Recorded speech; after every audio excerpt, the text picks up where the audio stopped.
Olá, alunos. Novamente estamos aqui para dar continuidade à nossa aula, né, que diz respeito à gestão e estratégia, né, de negociação de eventos. Hoje, como eu falei para vocês, né, e na aula anterior, nós vamos agora trazer sobre os estilos de negociação, né, que vai fazer presente. Mas antes de tudo, e aí eu deveria ter colocado nas outras aulas, mas vamos trazer para vocês aqui uma pequena reflexão, né? Então, alunos, a gente precisa sonhar, né? Acreditar e dedicar-se para poder estar realizando o nosso sonho. É muito interessante realizar o nosso sonho. Eu queria para vocês que a questão do evento, né? Do custo do evento, é uma etapa de realização de sonho. Por isso é que eu creio que essa oportunidade que vocês estão buscando em estar fazendo parte desse curso, né, que é muito importante para o nosso desenvolvimento social. Então, alunos, como conteúdo, nós temos, né, a questão da negociação, para nós uma certa lembrar, né, que vem ser negociação. Também temos a questão dos negociadores, né, essa definição muito interessante de dar nome, né, os termos que vai surgir, né, então vamos saber o que é negociadores, né, estilo de negociadores, então que é o nosso principal assunto, né? Justamente buscando aqueles conhecimentos que nós vimos nas aulas anteriores, que os autores trouxeram para nós, né? Como o negociador deve se posicionar, por isso que eles têm seus estilos, então a gente vai ver essas características presentes desses negociadores, que nada mais é a pessoa responsável pelo processo da negociação. Então, novamente, nós vamos trazer a nossa autora aqui, né? Relembrando que a Sâmia Tadja, nós vamos relembrar o que vem ser a negociação. Segundo ela, a negociação é um ato social, né? É um ato que se faz presente dentro da nossa sociedade. Então, que as pessoas procuram resolver problemas que é comum às partes. Olha como a Tadja, né, como eu falei para vocês, né? Que ela sempre deixou claro que essa questão do resolver esses problemas. Então, recapitulando, negociação é um ato social em que as pessoas procuram resolver problemas que é comum às partes. Então, sempre são as partes envolvidas ali e que vai surgir essa negociação. Por isso que ela deixa bem claro, negociar é resolver problemas, né? Justamente a definição que a Thalia vem trazer e que ela vai permear toda a questão da discussão e que a gente vai observar diante dos estilos negociadores que a gente vai estudar agora. Então, negociador que é o sujeito, né? Que é o sujeito que se faz ali nesse processo. Então, ela diz que é aquele que procura atingir um acordo com seu interlocutor com o objetivo de encontrar um ponto que satisfaça as partes envolvidas nesse processo, né, que é a negociação. Então, aí, ele vem buscar justamente, né, solucionar, né, e buscar pontos que ele possa satisfazer, né, que antes possa sair bem nesse processo. Então, aqui, veja só como tá colocando a questão que é aquele que ele procura atingir, né, um acordo entre o seu interlocutor, justamente com os objetivos. Então, se eu busco atingir aquilo, muitas vezes eu preciso ser flexível. E aquele movimento que a Thalia trouxe para nós, lembra? Que tem a questão da barganha, da lógica, da flexibilidade. Veja só que vai fazer presente. Então, o negociador, ele justamente vai estar transitando nesses espaços. E é justamente para que possa ter nesse processo, para que ambas as partes possam estar envolvida nesse processo, que ela possa muito bem que os objetivos sejam atingidos. E, novamente, a gente buscar aquelas características que ela falou sobre ser ético, sobre conhecer seus espaços, sobre conhecer o local, usar os termos, que no caso, ter os documentos. Então, tudo isso, né, é justamente para que nesse processo possa sair satisfeito negociação, que é um ato social. Então, aqui nós temos 4 estilos de negociadores. Então, aqui nós temos o catalisador, o apoiador, o controlador e o analítico. E aqui, diante do nosso estudo, nós vamos observar que vai ter elementos que são característicos de cada um, né? Que vai dizer que um é catalisador, que um é apoiador, que um é controlador e que um é analítico. Tudo isso são definições, são elementos, são características que se fazer presente nesses tipo de negociadores que os estudiosos catalogaram como sendo estilo catalisador, apoiador, o analítico e o controlador. Tudo bem? Vamos lá? Então, segundo os autores, né, o catalisador é um negociador que ele é extremamente criativo, né? E ele sempre está com novas ideias, buscando conhecimento, ele é um entusiasta, buscando de grande empreendimento, ele é o inovador, né? É o homem das coisas novas, e ele sempre está atrás de grandes projetos, de grandes decisões. Então, é o inovador, vamos dizer, que esteja à frente. E aí ele vai trazer mais para a gente que muitas das vezes esse estilo de negociador, ele é visto assim, de certa forma, compreendido como se ele fosse superficial, que ele é irreal e muitas das vezes diante das suas decisões e ações, não se aprofunda, como se fosse passando, como se ele buscasse situações bastante rápidas, né? E muitas das vezes aqui eles vêm trazendo para a gente que ele é muito orientado para ideias, né? E que tem necessidade de reconhecimento de sua competência pelo outro. Como se o outro viesse certificar, né? Em relação às suas competências. É sempre buscando o posicionamento do outro. Quanto à confiança, ele demonstra mais sinceridade e menos credibilidade e valoriza o cumprimento recebido e precisa aprender a autodisciplina e a moderação. Então, veja só que nessas características aqui, nós estamos contando ponto forte e ponto fraco, né? Apesar de ele ser inovador, apesar de ele buscar grandes decisões, mas aqui nós podemos pontuar os pontos fracos, que é justamente que ele precisa de autodisciplina e moderação. Por isso que muitas das vezes ele é visto como se for superficial e real. E novamente aqui é o autor que eu trouxe para vocês, o Junqueira, né? Ele vem dizer que o negociador esse estilo aqui, que é o apoiador, muitas das vezes ele se mostra amável, espontâneo e dócil, e ele é compreensivo, ele é cooperador. Nós estamos falando aqui do estilo apoiador, né? Veja só, prestativo, sensível, bom ouvinte, preocupa-se com o outro, aceita bem as diferenças, principalmente as diferenças individuais. Para obter apoio, ele procura fazer amigos, trabalhando para um grupo e buscando paz e harmonia. Veja só, como se ele convém apaziguar certas situações da negociação. E por isso que muitas das vezes ele é muito bem quisto principalmente com relação aos seus amigos, que ele é justamente por ele apresentar essas características que é de ser sensível, de ser um bom ouvinte. E aqui, quando fala essa questão do bom ouvinte, repara que como a Tágila trouxe para nós, que é aquela questão de ouvir mais, né, e falar menos. Então aqui o apoiador ele acaba entrando bem aqui, né, sobre essa questão dele ser um bom ouvinte, dele se preocupar com os outros. E aí a questão da ética também é muito interessante, né, e se faz presente aqui, né. E aí que o Junqueira vem chamar do negociador apoiador. Nós, como já coloquei para vocês, né, são 4, aqui nós temos já o estilo apoiador. Então, o Junqueira também vai trazer para nós, né, sobre a questão do estilo controlador. Já esse aqui, às vezes ele se mostra egoísta, impaciente, insensível, exigente, muitas das vezes rude, até mesmo crítico e autoritário. O controlador. Para obter apoio, ele confia na eficiência e no bom trabalho feito e entregue no prazo combinado. Veja só como esse estilo de negociador se comporta, né? E sob tensão e ameaça, ele impõe-se e torna, de certa forma, até um tirano. Então, aqui, como o Junqueira vem colocar para a gente, essas características todas que eu apresentei para vocês, ele vai chamar que é um estilo de negociador, que ele é controlador, né?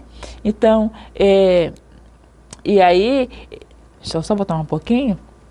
E aí, quando esse estilo de, esse negociador, ele é um controlador, ele busca muito quando ele entra no processo assim mesmo, ele quer que o trabalho ele seja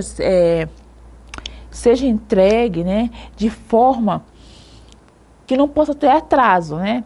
E aí, de certa forma, acaba sendo um perigo, porque muitas das vezes, quando é diante de um processo de negociação, que a Tá já fala, que precisa ser flexível, lembra? Vamos lembrar isso, né? E aí, quando o negociador ele tem essa característica aqui, a situação acaba sendo um pouco até, tem uma tensão aí, né? E aí nós podemos aqui sublinhar como um ponto fraco, né? Quando um controlador ele se posiciona, quando um negociador se posiciona assim. Veja só que como a Tágera falou, esse movimento desse ato social, desse processo de negociação, como ela falou, que a gente que tem que ser flexível, porque cada situação ela vai se diferenciar, cada negociação ela é diferente como ele é um processo social, né, ele se diferencia. Então, se eu tenho essa posição do tempo rígido, muitas das vezes eu vou trazer tensão e eu vou até prejudicar essa negociação. Ela chama essa questão de muitas das que ela chama a questão de ser flexível, né, nesse processo. Então, quando esse negociador se comporta assim, de certa forma, controlador e que ele é visto como tirano, ele muitas das vezes isso aí vai prejudicar, né? Porque a gente precisa ser flexível diante das situações.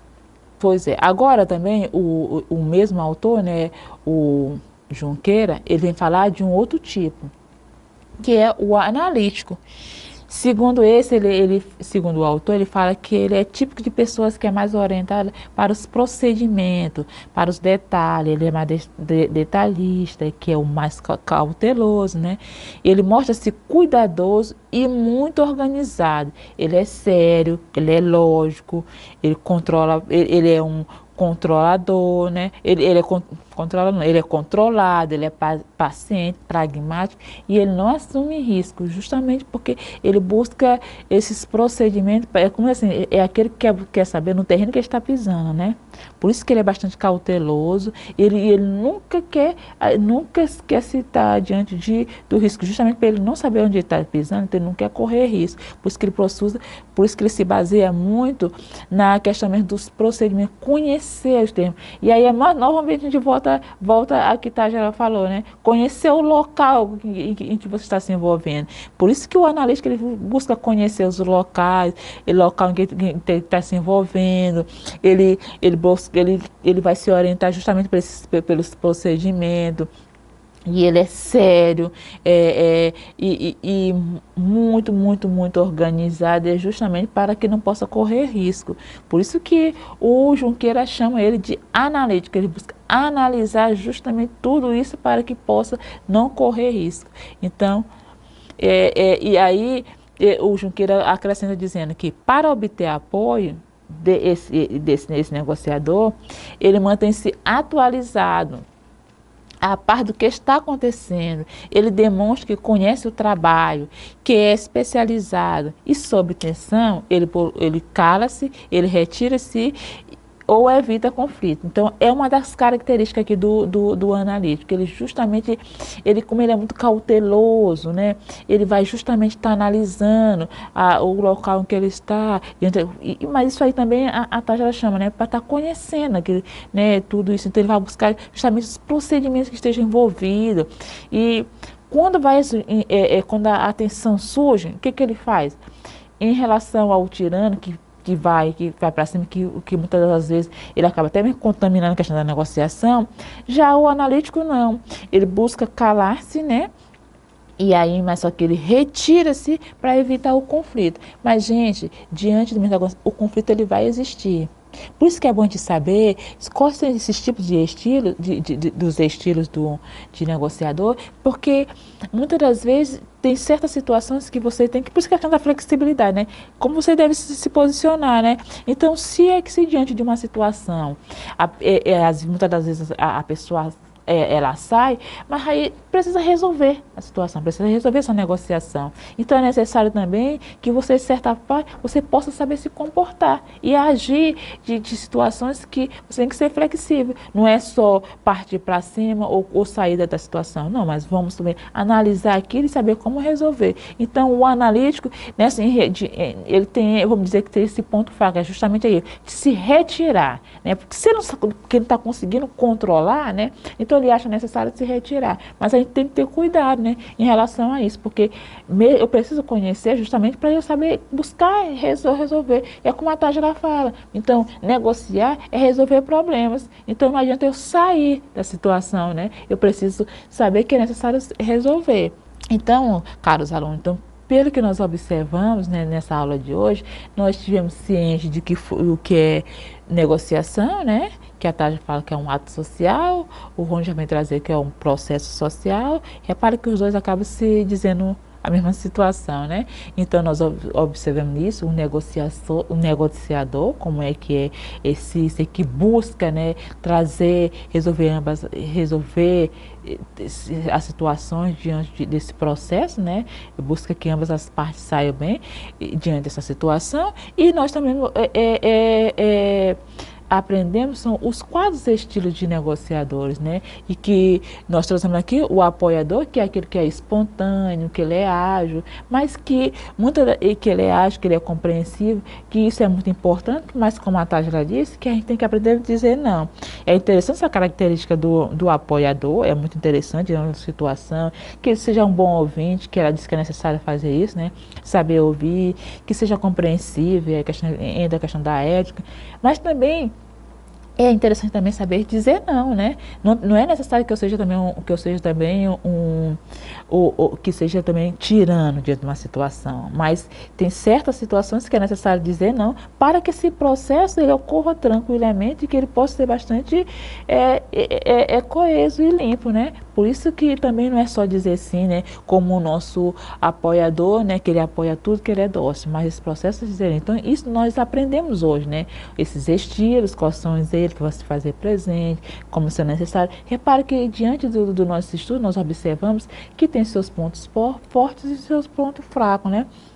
Repara que nós vivemos que enquanto que o controlador que busca controlar tudo, né? Mas aí ele acaba saindo das situações porque como ele não é controlador, como ele vê que o terreno que está pisando ele não tem controle sobre aquilo, diante de uma tensão ele sai. E aí não é interessante porque o problema não foi resolvido, né? Então, quando a gente também tem a questão mesmo do próprio controle, do outro, que o analítico, né, que busca estar analisando tudo isso, né? Mas aí fica assim, ele fica diante de uma situação, né? Ele não busca resolver, não traz soluções. O apoiador, né, que busca apoiar tudo, mas não tem um não que ele possa dizer, e é necessário, né, como ela deixa bem claro. Então que nós observamos que são características humanas, né? Então a gente precisa saber trabalhar, conhecer para poder trabalhar e para que possa resolver isso, né? Tudo com certa clareza, né? E se respeitando e respeitando as partes que estão envolvidas. E aí vem novamente a questão da ética nesse processo, né? Então, por isso que o nosso estudo é muito interessante. Ele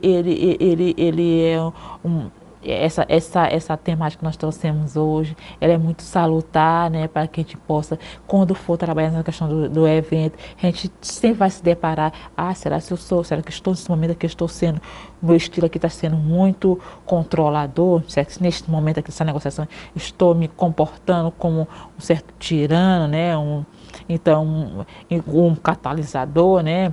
Então, isso aí, sabe? Então, se eu estou sendo aqui, nesse momento eu me apoio, estou aqui me comportando como o meu estilo aqui é muito apoiador, mas e aí, será se até aqui eu posso ir, até aqui eu não posso ir? Tinha que ser, por ser um bom ouvinte, por ser um bom amigo, mas tem hora que eu preciso também saber dizer não. Então, quando eu conheço isso, quando eu sei isso, então já vou saber como me comportar. Então, é mais ou menos como um reconhecimento das nossas atitudes e nosso mesmo nesse processo humano mesmo, que é essa trajetória chamada de vida, né, que se faz presente também no nosso momentos de trabalho, né, principalmente quando nós estamos diante de uma negociação que vai se fazer presente justamente quando a gente vai começar a estar elaborando o nosso projeto. Então, portanto, alunos, é muito interessante. Novamente, vamos tornar a rever todos esses slides que vocês estão vendo, rever tudo isso, conhecer e saber como se comportar de forma bastante ética, se respeitando e respeitando o outro.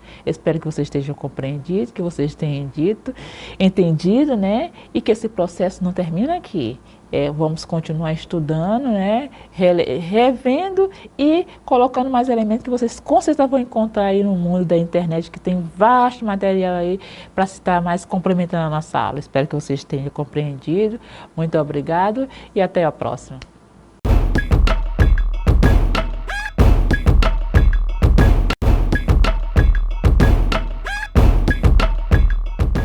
Olá, alunos! Novamente estamos aqui para dar continuidade à nossa aula, para dar continuidade ao nosso assunto, que é gestão estratégica de negociação de eventos, né? Hoje nós vamos trazer um elemento, né, que permeia todo esse processo, né, da gestão, que é a questão do poder, né, que nós discutimos tudo aí, né, nessas outras aulas, né, e ele está aí. Então, esse poder ele constantemente está presente também, né, nessa gestão de estratégia nos nossos eventos, na nossa vida mesmo, né? A questão do poder. E eu trago mais uma vez para vocês uma reflexão aqui. Então, acredite sempre no seu sonho e pague o preço acredite sempre no seu sonho e pague o preço. Não existe sonho de graça, assim. Então, não é mesmo.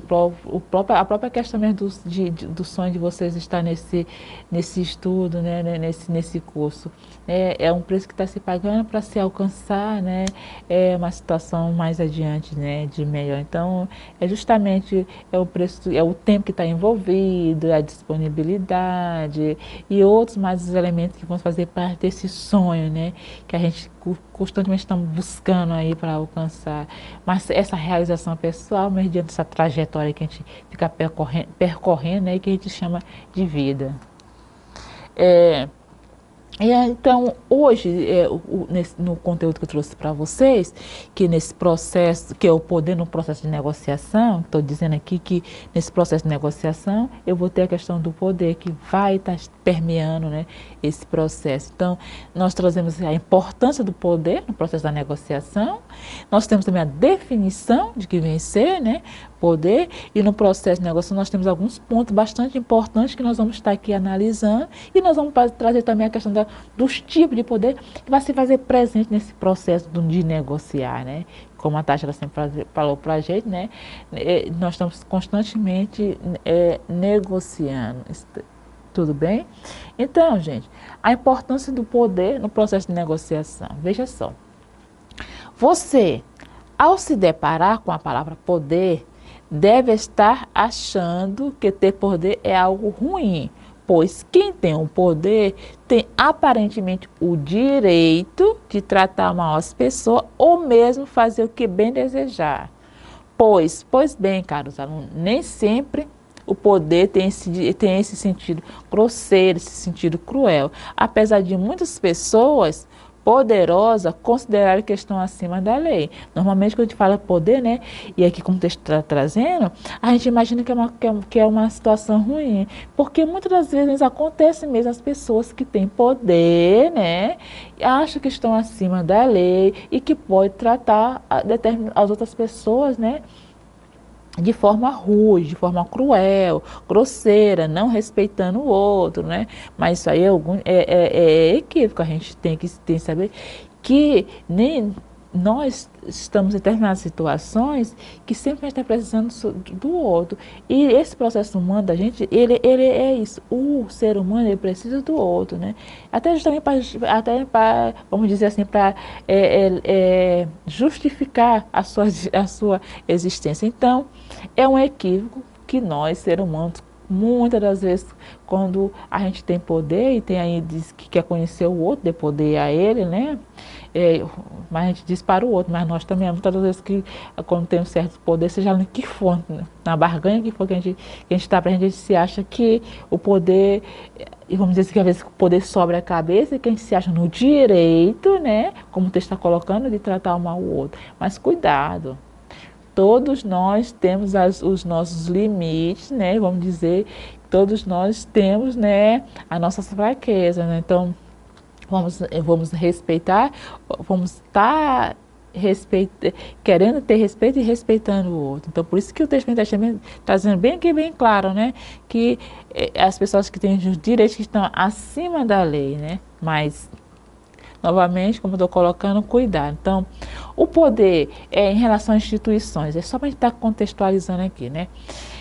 É necessário, ó, o poder nas instituições, né, ele é necessário, porque, ó, veja só, vamos dar uma bastante clareza, lida com bastante clareza aqui nesse assunto. Veja só, o poder nas instituições ele é necessário, porque veja só, sem ele, as coisas, elas poderiam guiar, e direcionar para uma desordem total da sociedade.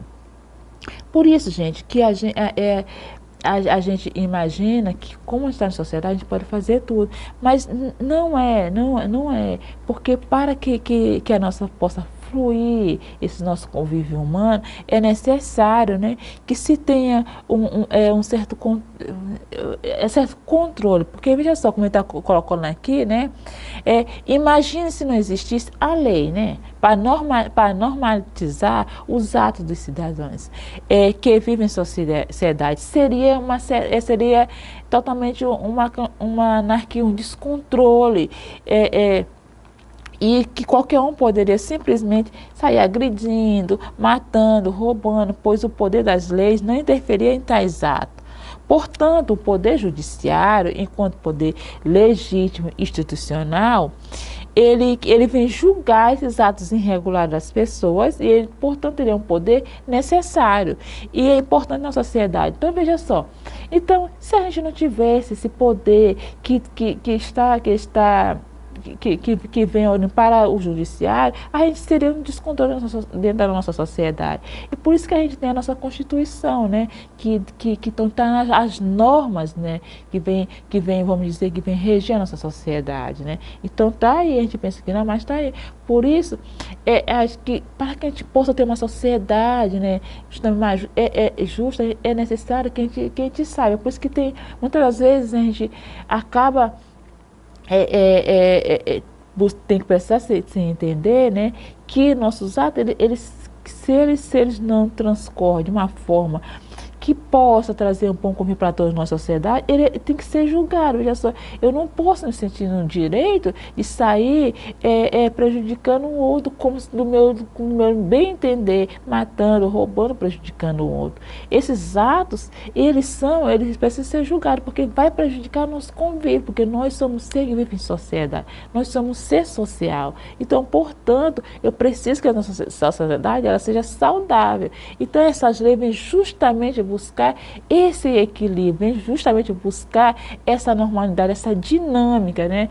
Que a gente possa ter um bom convívio em sociedade, para que possa eu respeitar o espaço do outro e o outro respeita o meu espaço. O meu direito termina onde o outro começa. Portanto, as leis vêm justamente para trazer isso, né? Essa dinâmica, para a gente poder saber conviver dentro da sociedade, cada um se respeitando naquilo que nos individualiza e também ao mesmo tempo aquilo que nos iguala. Porque todos nós somos seres, indivíduos diferentes, porém somos iguais naqueles que nos faz com que nós sejamos, no que nos torna humanos, né? Nós somos diferentes, mas iguais justamente nessa condição que é de ser humano. Portanto, se eu sou humano, eu me respeito e tenho que respeitar o outro. Eu espero que você esteja compreendendo e como a lei ela vem justamente para isso, né? É necessário que tenha essas normas, né? Porque nós, enquanto sociedade, a gente se condicionou a isso para que possa ter essa dinâmica, esse convívio. Nós entendemos que eu não preciso esse para eu me sentir bem, para eu também, eu sair prejudicando o outro, né? Porque o outro acaba sendo eu para com o outro. E eu espero que vocês estejam me compreendendo, né? Então então é isso, alunos.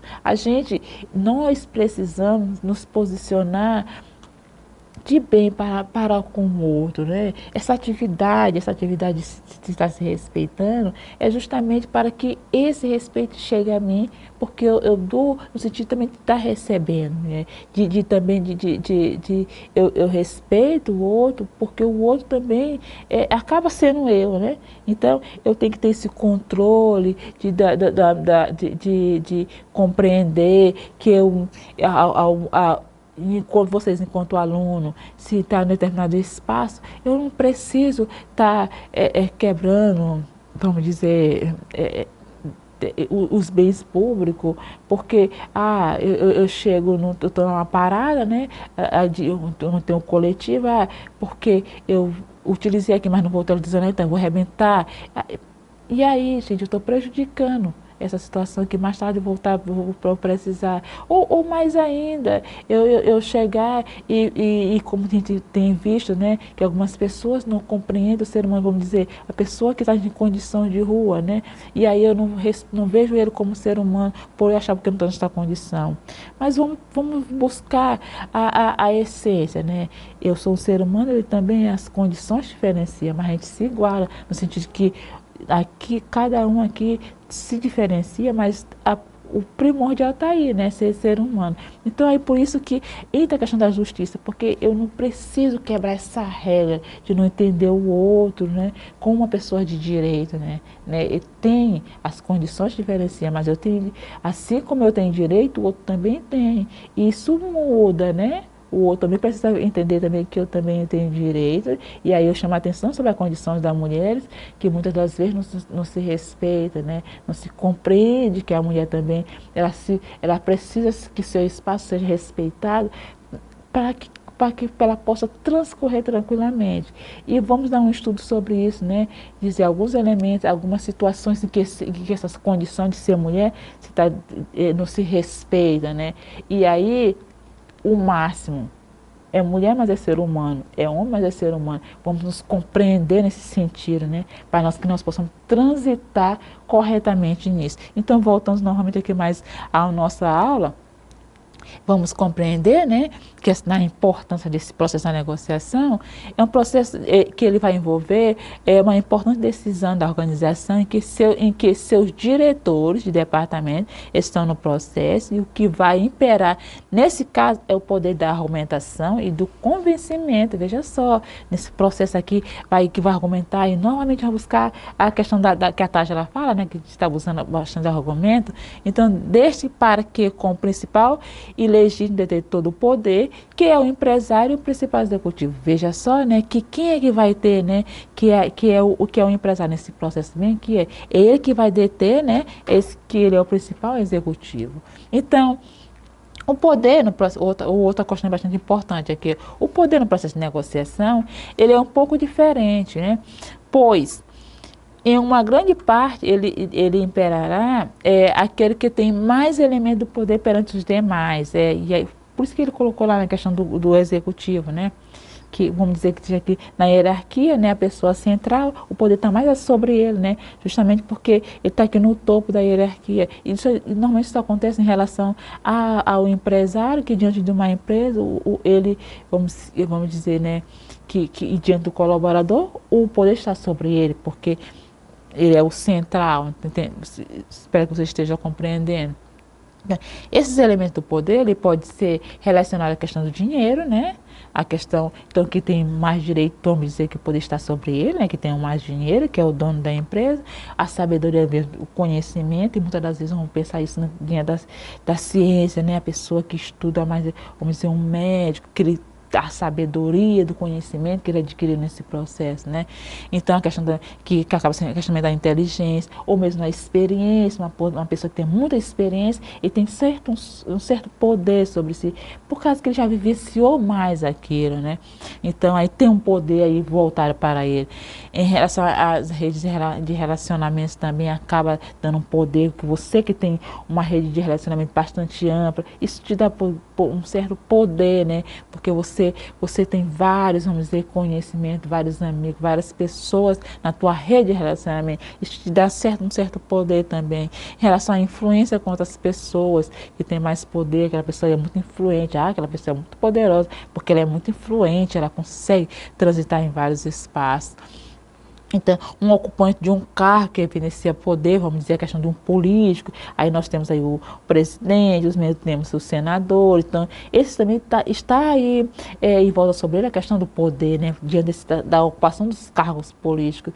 Então, ele está nesse cargo político, então vamos dizer que tem um poder sobre ele também em relação ao posicionamento político que ele está nesse momento. E aí tem várias outras situações em que o poder se faz presente. Vocês estão compreendendo como o poder ele vai em determinadas situações em relação à sabedoria, em relação ao dinheiro, em relação à experiência, ao cargo político. Então o poder está aí. Veja só como o poder é importante, como a gente consegue, depois como a gente começa a estudar, a gente começa a localizar, entender e dar nome a certas situações que a gente está vendo ali, e justamente a gente consegue compreender, às vezes não consegue nomear, né? Mas justamente está aí. Então a gente, veja só como a gente consegue compreender, uma pessoa que, vamos dizer, nosso convívio é comunitário, uma pessoa que tem muita experiência, tem um poder ali para ele, porque a questão da experiência dele, uma pessoa bem relacionada, né?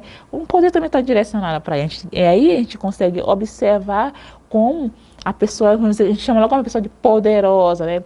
Porque a pessoa é muito entrosada, a pessoa é muito bem relacionada, então aí a gente consegue localizar, né, a palavras e direcionar para essas situações.